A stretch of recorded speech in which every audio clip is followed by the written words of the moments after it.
প্রেমে পড়িনি তো, তবে কারো মায়ার জালে বাজেভাবে ফেসে গেছি। আর এই মায়াবী জাল থেকে বেরোনো বোধ হয় আমার সাধ্যের বাইরে।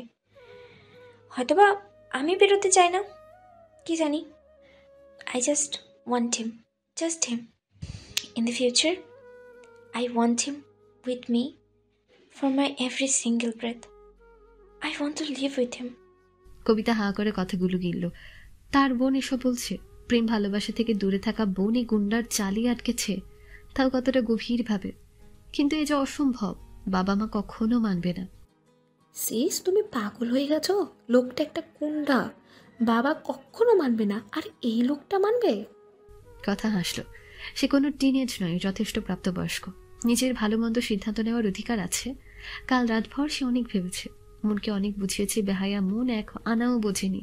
মস্তিষ্ক একটা যুক্তি দাঁড় করালে মন হাজারটা সলিউশন দেয়। বাবা মাকে মানানো সবচেয়ে বড় বাধা হবে হয়তো, কিন্তু সে মানিয়ে নেবে যে করেই হোক। আর বাকি রইল নীরব। তাকে একেবারে লাস্টে পৃষ্ঠে জড়িয়ে নেবে। কবিতা, কল হার ভাই, নট গুন্ডা, আন্ডারস্ট্যান্ড? শক্ত কণ্ঠে বলে জবাবের আশা না করে নীরবের দিকে এগিয়ে গেল। কবিতা হাঁ করে দেখল শুধু। তার বোনের এই স্বরূপটা তার অজানা। নীরব একটা ছেলেকে বকছিল। কথা গিয়ে নীরবের পাশে দাঁড়ালো। নীরব কথাকে দেখে চোখ ছোট ছোট করে পর্যবেক্ষণ করল। বরযাত্রীতে আসা সকল প্রাপ্তবয়স্ক মেয়েরা বোরকা পরিহিত, এমনকি হুমায়রাও। শুধু এরা দুই বোন গাউন পরে ওড়না একপাশে ঝুলছে। মাথার যদিও স্কার্ফ আছে, কিন্তু সকল বোরকা পরিহিত রমণীদের কাছে এরা দুই বোন বেমানান লাগছে। কথা মেয়েটা সুন্দর, একদম পারফেক্ট সব দিক দিয়ে। আর কথাবার্তা চাল চলনে বেশ স্মার্ট। বিয়ে বাড়িতে সকল ছোকরার নজর এই দুইটার দিকে। ছোটটা তো পাত্রানি, খালি পটর পটর। সামনের ছেলেটাও কথার দিকে তাকিয়ে। নীরব ছেলেটাকে বিদায় করলো। কথাকে বলল, আপনার দিকে মনে হয় না বাবার কোনো অভাব আছে, আর না ওই পাটরানিরে দিকে। তাহলে কয়েকটা বোরকা কিনবার পারেন না? আপনার আত্মীয় স্বজনের দিকে তাকান, সবাই বোরকা পরিহিত। কথা বেশ লজ্জা পেল। আমতা আমতা করলো কি বলবে এর জবাবে। ওরা কেউ বোরকা পরে না, ওর মাও না, আর না ফ্রেন্ড। হয়তো সবাই সেকেলে ভাববে তাই। নীরব বুঝলো এসব ব্যাপারে উদাসীন তারা। বোরকা পরলে কেউ অসুন্দর হয় না। একজন নারীর সৌন্দর্য উপভোগ করার অধিকার শুধু তার স্বামীর। আর এরকম গড়ে তার অধিকার ক্ষুণ্ণ করা মানে হয়? আর এভাবে গড়লে মৌমাছি আশেপাশে গুড়গুড় করলে সম্মান বাড়ে না, আর না সৌন্দর্য। শুনুন, সস্তা জিনিসের কাস্টমার একটু বেশি হয়। আমার কথায় আবার কষ্ট পায়েন না। অশিক্ষিত মানুষ আমি, আমার জ্ঞান ভালো নাও লাগবার পারে। বলে চলে গেল। কথা কষ্ট পেল, একটু অপমানিত বোধ করলো। কি লোকটা তাকে ইনডাইরেক্টলি সস্তা বলে গেল। চোখে হালকা অশ্রু ভিড় করলো।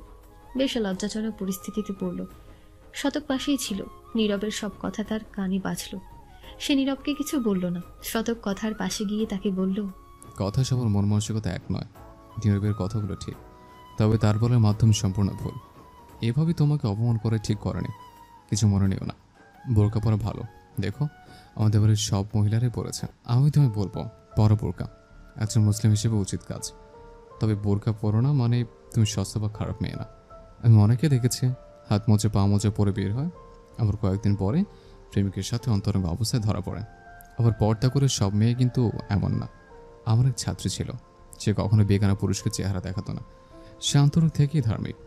এটা একটা মনস্তাত্ত্বিক ব্যাপার। আবার অনেক মেয়ে বোরকা পরে না, কিন্তু সাবলীলভাবে চলাফেরা করে। তাদের কিন্তু উচ্ছৃঙ্খল বলতে পারি না আমরা। আবার অনেককে দেখো কেমন উচ্ছৃঙ্খল পোশাক, যে তাকাতেই লজ্জা করে। হ্যাঁ, আমি বলবো তুমি অবশ্যই হেফাজতে থাকা মনটাকে হেফাজত করে রেখো। বলে থামল।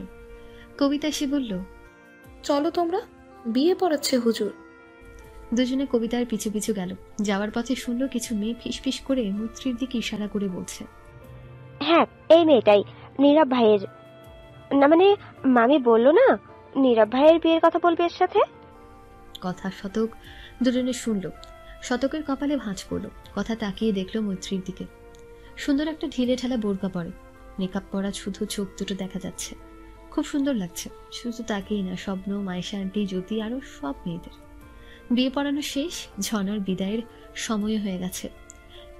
নীরা কাঁদছে গুনগুন করে। বাড়ির সকলেরই কম বেশি মন খারাপ। নীরব বসে আছে। শরীরটা ভালো লাগছে না, কপালে ব্যথা করছে, হাতে পায়ের জখমিও জ্বলছে। তার মনে পড়ল ডাক্তারনির কথা। তখন অনেকগুলো কথা বলেছিল সে। মেয়েটা চুপচাপ শুনে গেল, কিচ্ছু বলল না। আচ্ছা, মেয়েটা বোধহয় কষ্ট পেল তার কথায়। না, ওভাবে বলা ঠিক হয়নি, আর তার ওভাবে কথা বলার অধিকারও নেই। তবে মেয়েটার মন ভালো। সেদিন তার চিকিৎসা করলো, বাড়িতে এসে খবরও দিল। তখনও বোধহয় তার অবস্থা জানতে চেয়েছিল। খাদিজা বেগম ছেলের বউকে গয়না দিয়ে মিষ্টিমুখ করিয়ে গাড়ি থেকে নামালো। মাহিদ পাশে। গ্রামের বউঝিরা বউ দেখার জন্য ভিড় জমিয়েছে। ঝর্ণা শাশুড়ির হাত ধরে এগোতে নিলে সহস্র বলে, আরে ভাবি কি হেঁটে যাবে নাকি? আমাদের ভাই আছে কি করতে? ভাই ঝটপট কোলে তুলে নাও। বউলাকে আল্লাহ দি, সর্বদা আল্লাদে রাখতে হয়। মাহিদ চোখ রাঙালো। বড়দের সামনেই শুরু করে দিয়েছে। সে এখন বিয়ে করে খুব ক্লান্ত, কাউকে কোলে নিতে পারবে না। মতিউর রহমান দাঁড়িয়েছিল বাচ্চাদের কথা শুনে শতকের কোল থেকে আর্যকে নিয়ে ভেতরে চলে গেল। খাদিজা সায় দিল সহস্রের কথায়।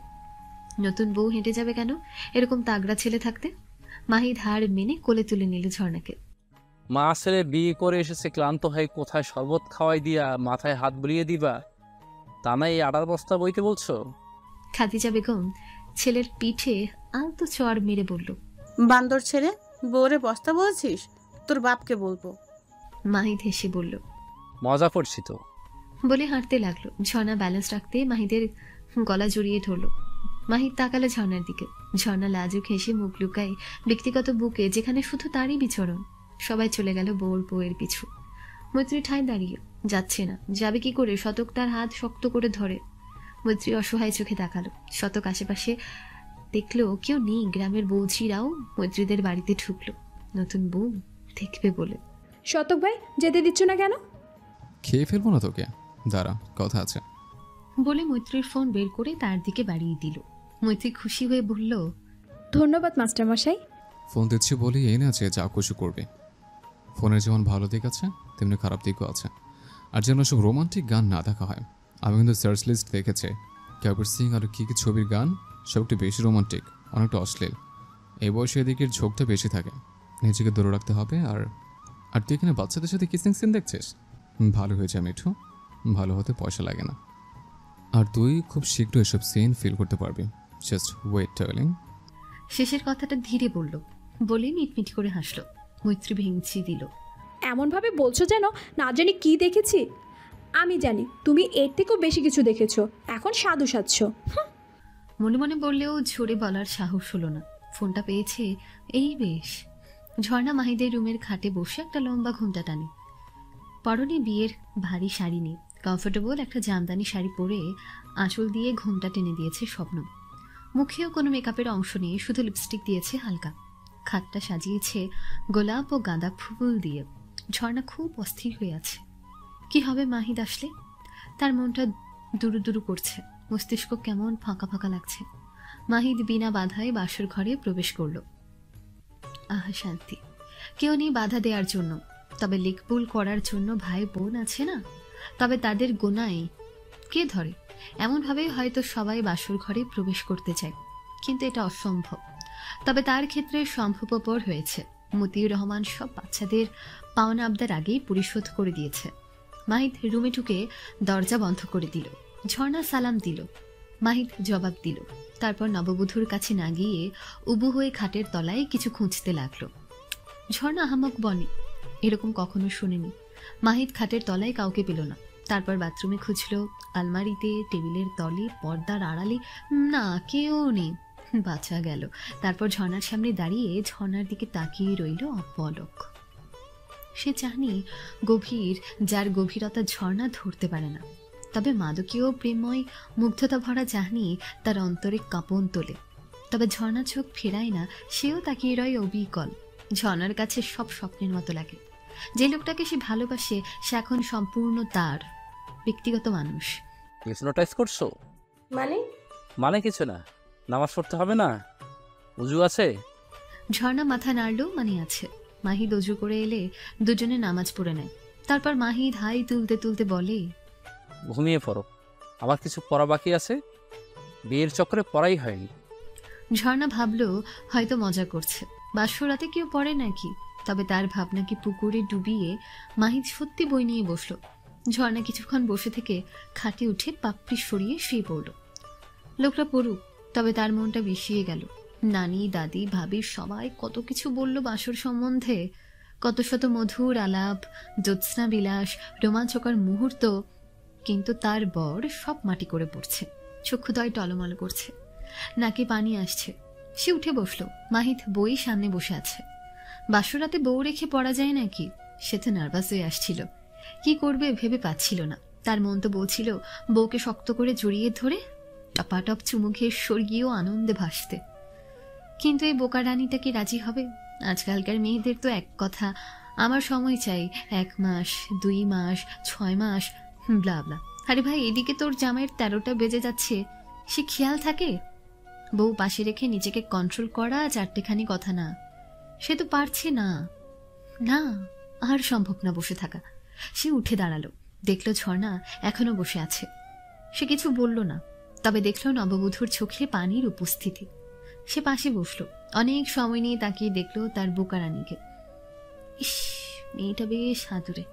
ঝর্ণা মাথা নিচু করে আছে, ওভাবে তাকিয়ে কি দেখছে? তার অস্বস্তি হচ্ছে, তবে অস্বস্তি কমাতে মাহিত ঝড়ের বেগে এসে তাকে জড়িয়ে ধরল। সে তাল সামলাতে না পেরে খাটের উপর পড়ে গেল। মাহিত ছাড়ল না, বরং শক্ত করে ধরে রাখলো। কিছু সময় চুপ থেকে ঝর্ণা ঘাড়ে মুখ গুজে পড়ে রইল। ঝর্ণা চুপ। কি বলবে, কি করবে? মস্তিষ্ক কাজ করা বাদ দিয়েছে। তারপর ধীরে ধীরে হস্তদয় রাখলো মাহিদের পিঠে। ঘাড়ে অনুভব করলো তপ্ত ওষ্ঠের নিবিড় ছোঁয়া। সেই ছোঁয়া আদিতে আলতো হলেও সময়ের ব্যবধানে হিংস্র হলো। ঘাড়, গলা, বুকে ঝুলুনি অনুভব করলো। ঝর্ণা খামচে ধরলো মাহিদের চুল। মাহি থামলো না, আরও বেপরোয়া হলো। তার এক হাত ঝটকায় শাড়ির কুচি ফেললো। ঝর্ণা তার হাত চেপে ধরলো। মাহিদ সেই হাত শক্ত করে বিছানায় চেপে রাখলো। গলায় ঘাড়ে দন্তপাটি বসিয়ে গাঢ় চুমুর বর্ষণ করলো। ঝর্ণা সহ্য করতে পারল না, মৃদু স্বরে আর্তনাদ করে বলল, লাগছে মাহিদ। মাহিদ থেমে গেল, মুখ তুলো ঝর্ণার পানে। ঝর্ণা চোখ বুজে তবে চোখ ভেজা তার। মাহিদ অনুতপ্ত হলো, কপালে ও চোখে ভালোবাসার পরশ দিয়ে গালে মুখ ডুবিয়ে বলল, 29 বছর জীবনে মা বোন বাদে কোনো পরনারী আসতে দেয়নি। সবটুকু ভালোবাসা হালালভাবে বউকে দিব বলে। সেই ভালোবাসার একমাত্র অধিকারিণী আমার বউ, আমার বোকারানি। আমি নিজেকে সামলানোর চেষ্টা করেছি, পারিনি। আমি চাইছি আমার বোকারানিকে সবটুকু দিয়ে খুব ভালোবাসবো, আজীবন ভর, ইনশাল্লাহ। দেব না তোমায়।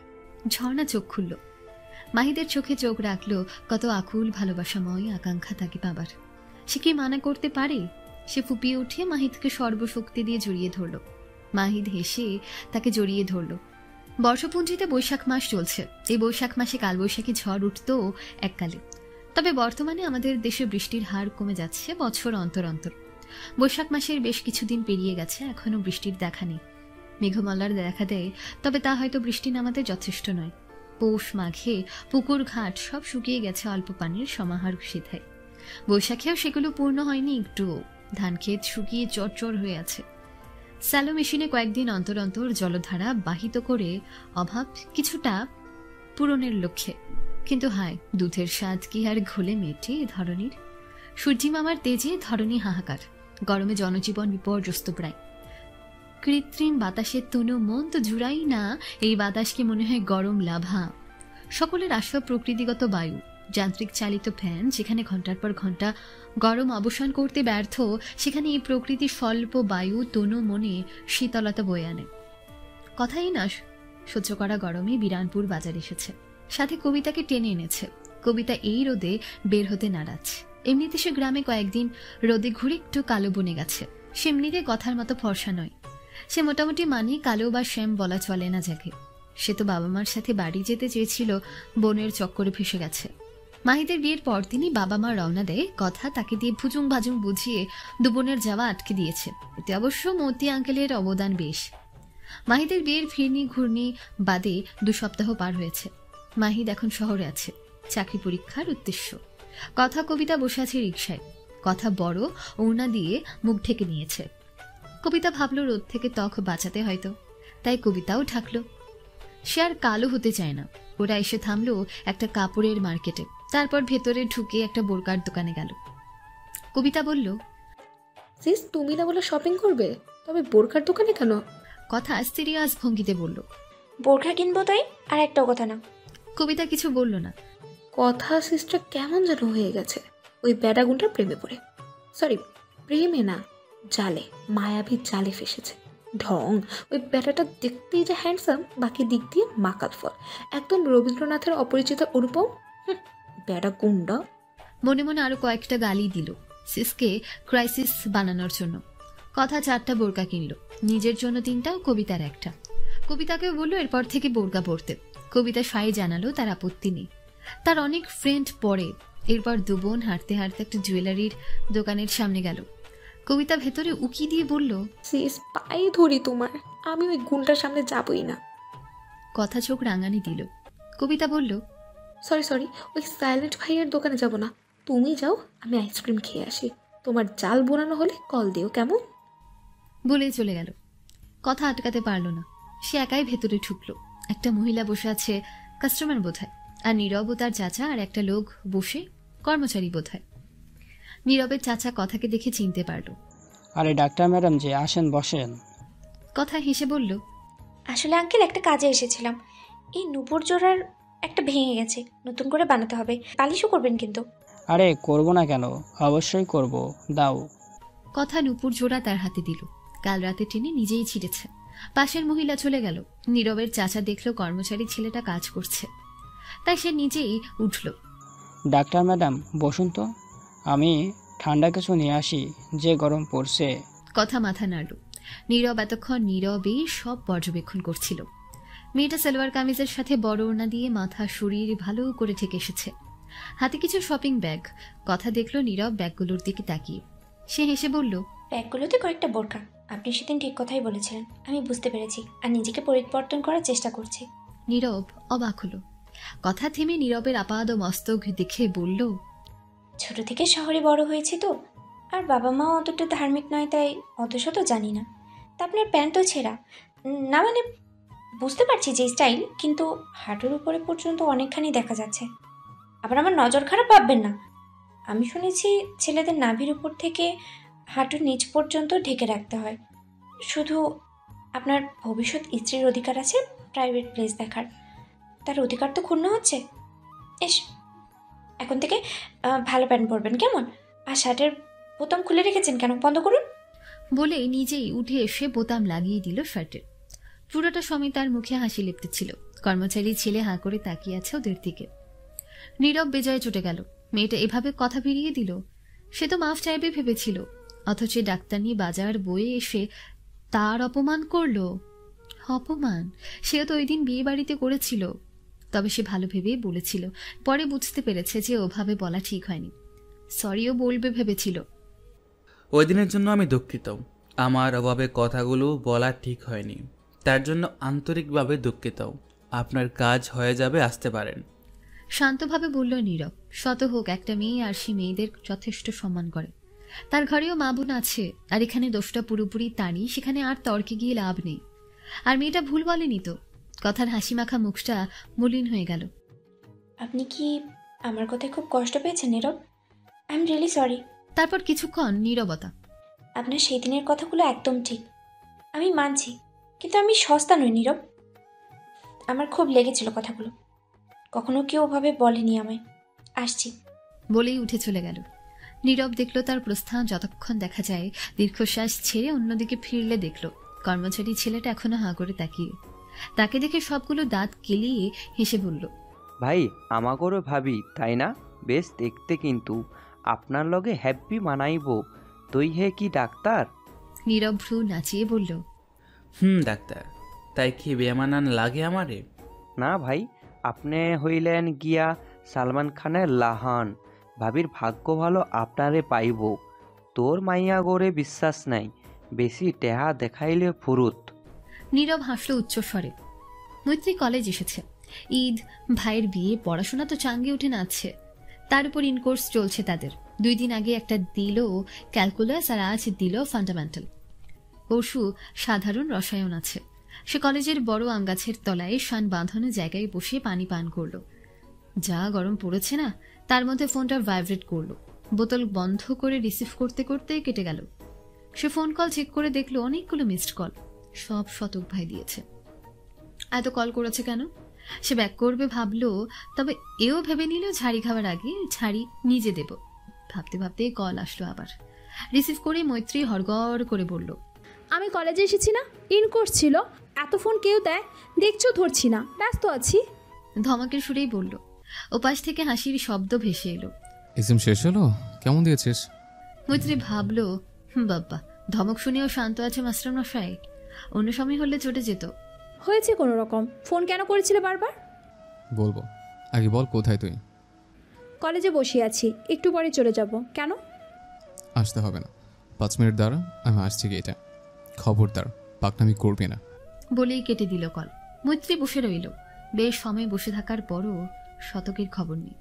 মৈত্রী বিরক্ত হয়ে কল করল। শতক ধরে গেটে আসতে বলল। মৈত্রী উঠে গেট থেকে বেরিয়ে দেখল শতক বাইক নিয়ে দাঁড়িয়ে, হেলমেট হাতে। অপর হাত দিয়ে তাকে ইশারা দিল। মৈত্রী এগিয়ে গেল, দেখল শতকের পেছনে ফুটপাতে তার সাথে পরে কয়েকটা ক্লাসমেট দাঁড়িয়ে। সে শতকের কাছে গিয়ে বলল, 5 মিনিটের কথা বলে 25 মিনিটও তোমার খবর নেই, এতক্ষণ ধরে বসে আছি আমি। শতক হেসে হাত পেতে ইশারায় ব্যাগ দিতে বলল। মৈত্রী দিল। পেছনের ছেলেগুলোর মধ্যে রোহান নামের ছেলেটা মৈত্রীকে উদ্দেশ্য করে বলল, মৈত্রী, এক্সাম কেমন হলো তোমার? মৈত্রী হেসে বলল, হয়েছে কোনো রকম। তোমাদের? ভালোই হয়েছে। মাহমুদ স্যারে প্রাইভেটে যাচ্ছ না যে? ঈদের ছুটি ও ভাইয়ের বিয়ে খাচ্ছিলাম, তাই আসতে পারিনি, কাল থেকে যাব। তোমার ভাই? শতকে ইশারা করে বলল ছেলেটা। শতকের এদের আলাপ অসহ্য লাগছিল। এবারের প্রশ্নের উত্তর সে দিল, না, ওর হাজব্যান্ড শতক রহমান। ছেলেটা হেসে বলল, সরি। শতক কিছু বলল না। মৈত্রীকে বলল, তাড়াতাড়ি বাইক ওঠ। মৈত্রী চোখ ছোট ছোট করে তাকিয়ে উঠে বসলো। শতক হেলমেট পরে বাইক স্টার্ট করলো। কিছুটা যাওয়ার পর মৈত্রী বলল, ওদেরকে মিথ্যে বলে কেন? কাল পুরো ক্লাস জেনে যাবে, আমার লেগ ফুল করবে। কয়েকদিন পরে তো বউ আমার হবি, আর জেনে গেলে কি হবে? অনার্স লেভেলের অধিকাংশ মেয়েরাই বিবাহিত, আর তোকে ছেলেদের থেকে দূরে থাকতে বলেছে না? আমি কি তাদের কোলে বসেছিলাম নাকি? আর কথা বলি না কারোর সাথে। ছেলেটার রেজিস্ট্রেশন আমার পরেই, তাই দেখা হলে কখনো কখনো টুকটাক কথা জিজ্ঞাসা করে, আমি ভদ্রতার খাতির উত্তর দেই। শতক কিছু বলল না, সারা রাস্তা চুপ করেই রইল। মৈত্রীও কিছু বলল না। রাগ করেছে কি? করুক, তাতে কি? নিজে যে কত শত রমণীর সাথে কথা বলে তার বেলায়। মৈত্রী খেয়াল করলো তারা বাড়ির রাস্তায় যাচ্ছে না, অন্য রাস্তায়। তবু জিজ্ঞেস করলো না। বেশ খানিকটা সময় পরে শতক একটা নদীর পাড়ে বাইক থামিয়ে মৈত্রীকে ইশারায় নামতে বলল। মৈত্রী নেমে পড়ল। শতক বাইক পার্ক করে আসলো। নদীর ঘাটে মানুষজন আছে বেশ, তবে বিকেলের তুলনায় কমই। পাশেই একটা পার্ক আছে। মৈত্রীর কাছে গিয়ে তারা হাত ধরে পার্কের দিকে চলল। ব্যাগটা শতকের কাঁধেই ঝুলছে। মৈত্রী মুখ খুলল, ঘাটেই বসি। শতক কিছু বলল না। হাঁটা থামিয়ে ঘাটের কাছে সিঁড়িতে বসলো। মৈত্রীও চুপচাপ বসলো। শতককে খেয়াল করলো, গরমে ঘেমে মুখটা লাল হয়ে গেছে। সে পানির বোতল বের করে দিল শতককে। শতক হাতে নিল। মৈত্রী বলল, উঁচু করে খাবে, একদম মুখ লাগাবে না। শতক বোতলটা ঢিল ছুঁড়ে নদীতে ফেলে দিল। আশপাশের কেউ কেউ তাকিয়ে দেখল। মৈত্রী অবাক, এত রাগ। আমার বোতল ফেললে কেন? খাবে না? ফিরিয়ে দিতে। বোতলটা আমার বান্ধবী দিয়েছিল। আঁখি ভরে গেল অশ্রুতে। বেস্ট ফ্রেন্ড রূপার দেওয়া বোতল। রূপা এখন ছবিতে পড়ছে। এর থেকে ইন্টার পর্যন্ত একসাথে ছিল। অ্যাডমিশন পরীক্ষায় তার কোথাও চান্স না হলেও রূপার ছবিতে হয়েছে। তারপর সে চট্টগ্রাম। মৈত্রীর ব্যাগ শতকের কাছে। মৈত্রী ব্যাগটা নেওয়ার চেষ্টা করে বলল, এত রাগ কোন থেকে আসে তোমার? ব্যাগ দাও আমার, আমি যার সাথে খুশি কথা বলবো। তোমার তাতে কি? বউ নই তোমার, আর না হব। ছাড়ো ব্যাগ। এখানে কেন এসেছো তুমি? আমি বাড়ি যাব। ব্যাগ কেড়ে নেওয়ার চেষ্টা অবিরত। শতক শক্ত করে ধরে রাখলো ব্যাগ। সব অভিযোগ শুনল, তবে কোনো ব্যক্ত করল না। উঠে দাঁড়িয়ে ব্যাগ কাঁধে ফেলে মৈত্রীর হাত শক্ত করে ধরে সামনে হাঁটতে শুরু করলো। তার বউ হবে না কেন? তারই বউ হতে হবে এই মেয়েকে, আর কারো হবে না। মৈত্রী রহমান শুধু তার, অন্য লোকের কোলে ওঠার প্রসঙ্গ তুলবে কেন? আবার বোতলে মুখ লাগাতে বারণ করেছে। অবশ্য সে মুখ লাগিয়েও খেত না, কিন্তু ওভাবে বলাই জেদ চেপে বসে। শতক পার্কের টিকিট কেটে ভেতরে ঢুকলো। দুপুরের দিকে হওয়ায় ভিড় নেই তেমন। স্কুল ও কলেজের স্টুডেন্টের সংখ্যা বেশি। ক্লাস বাঙ্ক দিয়ে বন্ধু বান্ধব মিলে আড্ডা দিচ্ছে। আজ তার স্কুলে কিছু কারণবশত বন্ধ করে দিয়েছে হেডমাস্টার, আর তার মনটা ফুরফুরে ছিল, তাই মৈত্রীকে ফোন দিয়ে অপেক্ষা করতে বলেছিল। কোথাও ঘুরে আসা যাক, কিন্তু ফুরফুরে মনটার পোস্ট মর্টম করে দিল এই মিঠু। সে পার্কে ঢুকে ভেতরের রেস্টুরেন্ট থেকে আইসক্রিমের বাটি, কোন আইসক্রিম, কিছু চিপস, কোকা কোলা আর একটা পানির বোতল নিল। মৈত্রী পাশে চুপচাপ দাঁড়িয়ে। কিছু ছেলে মৈত্রীর পাশ দিয়ে যাওয়ার সময় শতক তার কাঁধ পেঁচিয়ে কাছে টেনে নিল। মৈত্রী শতকের দিকে তাকিয়ে রইল। মুডের 12টা বাজিয়ে কেয়ার করা হচ্ছে। তবে তার ভালো লাগলো বেশ। নিজেকে কেমন নায়িকা নায়িকা ফিল করলো। আর শতক তার নায়ক। আহা, পুরো সিনেমাটিক। হিরো নায়িকার ব্যাপারে খুবই পজিটিভ, কারোর সাথে দেখতে পারে না, জেলাসি। তার মনে লাড্ডু ফুটতে লাগলো। তার মন খারাপের রেশ হাওয়া হয়ে গেল। কিছু ছেলে এলো, স্কুল স্টুডেন্ট, গলায় আইডি ঝুলছিল। শতককে দেখে মাথা নত করে সালাম দিল। শতক বলল, স্কুল ছুটি, বাড়ি না ফিরে এত দূর কে? বাড়ি যাও সবাই। সকলে জি স্যার বলে এক প্রকার দৌড়ে পালালো। স্যারের সাথে কোনো মেয়েকে দেখে কৌতূহলী হলেও ধমকে সব উড়ে গেছে। মৈত্রী হেসে উঠল। তাদের কাণ্ড দেখে হেসে বলল, তুমিও তো বাড়িতে না গিয়ে বেড়াতে এসেছো, তো ওদের বকছো কেন মাস্টারমশাই? এটা তো না ইনসাফি। শতক কিছু বলল না। সদাইয়ের পলিটা হাতে নিয়ে ব্যাগ পুনরায় কাঁধে ঝুলিয়ে মৈত্রীকে রেখে চলে গেল। মৈত্রীও দেরি না করে বড় বড় পা ফেলে তার পিছু পিছু হাঁটল। একটা বড় নাগরদোলার সামনে দাঁড়ালো দুজন। গ্রামে মেলায় সাধারণত 4 টুকরির নাগরদোলা থাকে, আর সেটা দ্রুত ঘোরে। অনেক মজার সেটা। অনেকে ভয়ে চিল্লিয়ে ওঠে, তো অনেকে আনন্দে। সে নাগরদোলায় টুকরিতে বসে যখন উপরে ওঠা হয় তখন মজা লাগে, কিন্তু যখন সেটা নিচে নামে জান মনে হয় বেরিয়ে আসবে। সে ভয়ে অনেকেই উঠার সাহস পায় না। তবে যারাই নাগরদোলে উঠেছে তারা জানে আনন্দ ও ভয়ও একসাথে থাকে। শতক একটা টুকরির সকল সিট বুক করলো। নাগরদোলায় মানুষ তেমন নেই। অবশ্যই নাগরদোলা ভিন্ন। এটা অনেক বড়, তবে খুবই ধীর গতিতে চলে। মনে হয় না নাগরদোলা। মৈত্রীকে নিয়ে উঠে পড়লো নাগরদোলায়। মৈত্রী কাউন্টারের লোকটাকে বলল, মামা জোরে চালাবেন, কিন্তু আস্তে চালালে মজা পাওয়া যায় না। লোকটা হাসলো। শতক এখনো গম্ভীর মুখে। মৈত্রী ভিংচি কেটে বলল, মনোব্রত রেখেছো নাকি? কথা বলবে না? ঠিক আছে, কথা না বললে আমি যেন মরে যাচ্ছি। আইসক্রিম চিপসগুলো দাও। বলে নিজেই কেড়ে নিয়ে খাওয়া শুরু করলো। শতকে স্বাদ হলো। শতক কিছু বলল না, নিলও না। মৈত্রী একটা চিপস শেষ করে কোন আইসক্রিম খুলল। গলে গেছে কিছুটা। মৈত্রীর টপাটপ মুখে পড়ল, বেশ খানিকটা। তবুও ঠোঁটের আশেপাশে লেগে গেল। শতকের দৃষ্টি সেদিকে। অপলক তাকেই দেখতে লাগলো। মিষ্টি আইসক্রিমে লেপটে, তার থেকেও মিষ্টি ওষ্ঠ।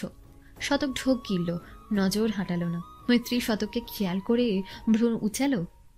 শতক মৈত্রীর হাত থেকে আইসক্রিমটা কেড়ে নিয়ে নিজের মুখে পুরে, দৃষ্টি এখনো অবিকল। মৈত্রী ভিংচি কেটে বলল, খেতে ইচ্ছে করছে বললেই তো হতো, সব তো তোমারই টাকার কেনা। শতক মনে মনে হাসলো। তার কি খেতে ইচ্ছে করছে বললে মৈত্রী হয়তো এই উঁচু থেকে লাফিয়ে পড়তো। তবে সে একটা ভয়াবহ কাজ করল। ডান হাত মৈত্রীর থুতনিতে রেখে বুড়ো আঙ্গুল দিয়ে লেপটে যাওয়া আইসক্রিম মুছে দিল। শুধু এটুকুই নয়, তার নয়নে নয়ন রেখে সে আঙ্গুল মুখে পুড়ে নিল। মৈত্রীর তনু মন খানিকটা কেঁপে উঠল তার কাজেও চোখের ধারালো চাহনিতে। সে নজর লুকালো, আশেপাশে তাকালো, নিচে দেখলো, আর চোখে শতকের দিকে তাকালো। এখন এদিকেই তাকিয়ে তার আধ খাওয়া আইসক্রিম খাচ্ছে। পলিতে আরো আইসক্রিম ও চিপস আছে। তার পছন্দের হলেও খাওয়ার ইচ্ছে চলে গেছে এই ভয়াবহ ঘটনা দেখে। ওরা পার্কে ঘুরলো বেশ সময় ধরে। ভূতের ঘরে ঢুকলো। মৈত্রী বাচ্চাদের ট্রেনে চড়লো, দোলনায় দোল খেলো, স্লিপারে চড়লো, পার্কে ঝুলে যে সেই নৌকায় চড়লো, আরো অনেক মজা করলো। শতক বেশ কয়েকটা ছবি তুললো মৈত্রীর। মৈত্রী টুকটাক অনেক কথা বলল। শতক চুপ করে শুনলো। প্রত্যুত্তরে কিছু বলেনি। মৈত্রীও তার রাগ ভাঙাতে চেষ্টা করেনি। করুক রাগ, তার কি। 3টার দিকে পার্ক থেকে বেরিয়ে এলো তারা। শতক বাইক আনলে মৈত্রী উঠে পড়লো। বাইক একটু চলার পরেই রাস্তার ধারে ফুচকা চটপটির দোকান দেখে মৈত্রী বলল, আরে আমি তো ফুচকাই খেলাম না, মহামান্য মাস্টার মশাই, দয়া করিয়া বাইক থামাও, আমি ফুচকা খাবো। শতক থামালো। বাইক পাশে স্ট্যান্ড করে হেলমেট হাতে ফুচকার দোকানে টেবিল পাড়া চেয়ারে বসলো। আরো অনেকে আছে আশেপাশে, সব জোড়ায় জোড়ায়। বন্ধুদের দলও আছে, তবে জোড়া বেশি দেখা যাচ্ছে। মৈত্রী ফুচকাওয়ালাকে বলল, মামা 1 প্লেট ফুচকা, 1 প্লেট চটপটি আর বেলপুরি, টমেটো সস দিতে ভুলবেন না, আর টক বেশি দিবেন। শতক কিচ্ছু বলল না, তবে ভাবলো এত কিছু কে খাবে। অর্ডার আসলে মৈত্রী ফুচকায় টক ভরে শতককে দিয়ে বলল, এই নাও, আর খবরদার আমার খাবারে নজর দিবে না, চোখ গেলে দিবে একদম। শতক চোখ রাঙালো। মৈত্রী খিলখিলিয়ে হেসে উঠল। মেকআপ খুলে সেও খাওয়া শুরু করলো। শতক আশেপাশে দেখলো না, কেউ এদিকে তাকিয়ে নেই। মাঠের মতো খালি জায়গায় বেশ কয়েকটা ফুচকার দোকান। গাছের ছায়া থাকার জন্য ঠান্ডা বেশ। শতক দেখলো মৈত্রী চটপটি চামচে পুরে মুখে তুলছে, তো আবার ভেলপুরিতে কামড় বসাচ্ছে। চটপটির প্লেট টেনে সেও চামচটা দিয়ে মুখে দিল। চটপটি তো দারুণ, শতক আর মৈত্রী খেতে ব্যস্ত। মৈত্রী কখনো কখনো ধীরে ধীরে শতককে কিছু বলে বিরক্ত করছে ও হাসছে মুচকি মুচকি। শতক বিরক্ত হচ্ছে না, বরং প্রত্যেকটা কথা এনজয় করছে। দূরে থেকে কেউ তাদের দেখে অবাক হয়ে তাকিয়ে। সে এই রাস্তা দিয়ে যাচ্ছিল কোথাও। রাস্তার ধারে ফুচকার দোকানে চোখ পড়তেই নজর যায় শতক মৈত্রীর দিকে। শতক মৈত্রীর দিকে তাকিয়ে সর্বক্ষণ সে বেশ সময় নিয়ে দুজনকে পর্যবেক্ষণ করলো। তারপর নিঃশব্দে চলে গেল। শতক ফুচকার বিল মিটিয়ে মৈত্রীকে নিয়ে গেল পাশে বসা বৈশাখী মেলায়, যা মাস ব্যাপী চলে। ভিড়ের মাঝেও আগলে রাখলো মৈত্রীকে। মৈত্রী তনু মন অসম্ভব ভালো লাগায় ভরে গেল। একটা দোকান থেকে শতক কয়েক ডজন কাচের চুড়ি, বেশ কয়েক জোড়া দুল কিনল। মেলার ভেতরে ঢুকে পড়ল তারা। গ্রামীণ মেলায় বলা চলে এই বৈশাখী মেলাকে। বিভিন্ন রঙে আনন্দে সজ্জিত এই মেলা। এলাকার বিশাল মাঠের সবটুকু জুড়ে বসেছে এই মেলা। মেলায় বিভিন্ন দোকান ও ক্রেতাদের ভিড়। কসমেটিক্সের দোকান, হাতে তৈরি বিভিন্ন দ্রব্য যেমন পুতির মালা, হাতে কাজ করা ডিজাইনের বিভিন্ন থ্রিপিস, রুমাল, ওড়না ও থান কাপড় থেকে শুরু করে বেতের চেয়ার, কুলা, ঝুড়ি, পাটি আরও বিভিন্ন নৈমিত্তিক ব্যবহার সামগ্রী। মাটির তৈরি জিনিসপত্র, হাঁড়ি পাতিল, কলস, কড়াই, হোবালি, ফুলদানি, টব, প্লেট, কাঁসা, চারি আরও অনেক দ্রব্যাদি। এছাড়াও মাটির তৈরি বাচ্চাদের খেলনা সামগ্রী যেমন ছোট হাঁড়ি পাতিল, ঘোড়া, পুতুল পাখি ইত্যাদি। আরও বিভিন্ন দোকান, মিষ্টি, ছুরি, ফাস্টফুডের দোকান, ফুচকা স্টল, শরবতের স্টল, জিলিপির স্টল, বাচ্চাদের খেলনা গাড়ি, টমটম, টাট্টু ঘোড়া, কিরকিরি গাড়ি, কাঠের তৈরি মিনি ট্রাক, গাড়ি ঘোড়া ইত্যাদি ইত্যাদি। নাগরদোলা, ট্রেন, নৌকা ইত্যাদি। আর নৌকা বাইচের আয়োজন করে নদীতে, যা খুবই জনপ্রিয়। আর সবচেয়ে আকর্ষণীয় হলো পান্তা ইলিশের স্টল। পান্তার সাথে ইলিশ খাওয়ানো হয়, সাথে থাকে বিভিন্ন ভর্তা, পেঁয়াজ ও কাঁচামরিচ। মৈত্রী নাগরদোলা দেখি হালকা চেঁচিয়ে বলে, শতক ভাই দেখো নাগরদোলা, আমরা উঠি প্লিজ। শতক ভিড় ঠেলে নাগরদোলার লোকের টাকা পরিশোধ করে মৈত্রীকে নিয়ে উঠল। প্রথমে ধীরে ঘুরলেও ধীরে ধীরে জোরে ঘুরতে লাগলো। মৈত্রী ভয় পেল না, তার অভ্যেস আছে। মামার বাড়ি গিয়ে কত উঠেছে। তবে শতক একটু ঘাবড়ে গেল। পার্কে নাগরদোলার সাথে এটার বিরাট ফারাক। এর আগে উঠেছিল একবার এই 4 খুপড়িওয়ালা নাগরদোলায়, সহস্রের জোড়াজুড়িতে। তার অভিজ্ঞতা নাজুক। সে চোখ বুঝে নিল, মৈত্রীর কাঁধ শক্ত করে ধরল। ঘুরতে ঘুরতে যখন উপরের দিকে উঠে ভালোই লাগে, কিন্তু যেই নিচের দিকে নামে মনে হয় দেহ থেকে প্রাণ আলাদা হয়ে প্রাণটা উপরে উঠে গেছে আর সে নিচে। শতক সহ্য করে নিল। একটু পর নাগরদোলায় দোল খাওয়া শেষ হলে ওরা নেমে পড়ল। মৈত্রী শতকের অবস্থা দেখে হেসে খুন। শতক নেমেই বমি করলো কয়েকবার, আর পণ করলো প্রাণ থাকতে উঠবে না এই আশিক নাগরদোলায়। নাগরদোলায় উঠে এই অবস্থা তোমার? সো স্যাড মাস্টার মশাই। এই পুঁটি মাছের জান নিয়ে নাগরদোলা চড়বে? শতক চোখ রাঙিয়ে তাকে থামিয়ে দিল। মৈত্রী থেমে গেলেও তার হাসি থামেনি, যা নিকাবের আড়ালে দেখতে পাচ্ছে না শতক। তারা মেলায় ঘুরে অনেক কিছুই কিনল। সাদা, লাল, হলুদ ছুরি, মিষ্টি জিলিপি আর বিন্দুর জন্য টমটম, মাটির পুতুল আরও কিছু খেলনা নিয়ে হাত ভর্তি করে ফেলল। এখন বিকাল গড়িয়েছে, ভিড় ক্রমশ বাড়ছে। শতক পেছনে, মৈত্রী তার সামনে হেঁটে যাচ্ছে। হঠাৎ মৈত্রী থেমে গেল। হঠাৎ থেমে যাওয়ায় শতকের সাথে ধাক্কা লাগলো। মৈত্রী পেছনে ঘুরে, কলেজ ব্যাগটা তার কাঁধে, অন্য হাতে পলি ব্যাগ। শতক দেখল মৈত্রীর চোখে অশ্রুর সমাহার। মুখটা তো নেকাবে ঢাকা। মৈত্রী ধীরে করুণ, শতক ভাই কেউ বাজেভাবে ছুঁয়েছে বলে ঠোঁট উল্টিয়ে কেঁদে ফেলল নীরবে। শতক তৎক্ষণাৎ তাকে জাপটে ধরল। হাতে তার বিভিন্ন সামগ্রী, আশেপাশে ভিড়। মৈত্রী তাকে ছাড়াতে বলল, আমি বাড়ি যাব এক্ষুনি। শতকের চোয়াল শক্ত, রাগে তার শরীর কাঁপছে। সে উপস্থিত থাকা সত্ত্বেও তার ব্যক্তিগত নারীতে বাজে স্পর্শ। বলল, কি করেছে দেখেছিস? চিনতে পারবে না? আমি বাড়ি যাব বলছি তো। শতক কিচ্ছু বলল না। এই ভিড়ে খুঁজে পাওয়া যাবে না। অগত্যা সে মৈত্রীর হাতের পলিব্যাগ নিজের এক হাতে নিয়ে, এক হাতে তার কাঁধ জড়িয়ে, অপর হাতে সমস্ত ব্যাগ নিয়ে বের হয়ে আসলো ভিড় থেকে। বাইকে বসিয়ে সব জিনিস সেখানে রেখে দোকান থেকে পানির বোতল, স্পিড কিনে আনলো। মৈত্রী অর্ধেক স্পিড খেলো। মেলায় প্রায় অধিকাংশ মেয়েরাই এরকম পরিস্থিতিতে পড়ে। কিছু পুরুষ মানুষ আছে যারা ভিড় ভাটে, বাসে বিভিন্ন জায়গায় সুযোগে খোঁজে নারীর শরীরে বাজে স্পর্শ করার। তারা ভাবেই না তাদেরও মা বোন আছে। দরকারে বের হয় ভিড় ভাটে, হয়তো তাদের মতো জঘন্য লোক দ্বারা হ্যারাস হয়। শতক বলল, আই এম সরি, মেলা তোকে নিয়ে যাওয়া উচিত হয়নি, প্লিজ ভুলে যা না দুঃস্বপ্ন ভেবে। চলো। শতক বাইক স্টার্ট দিল। দুজন আগের মতোই চুপচাপ।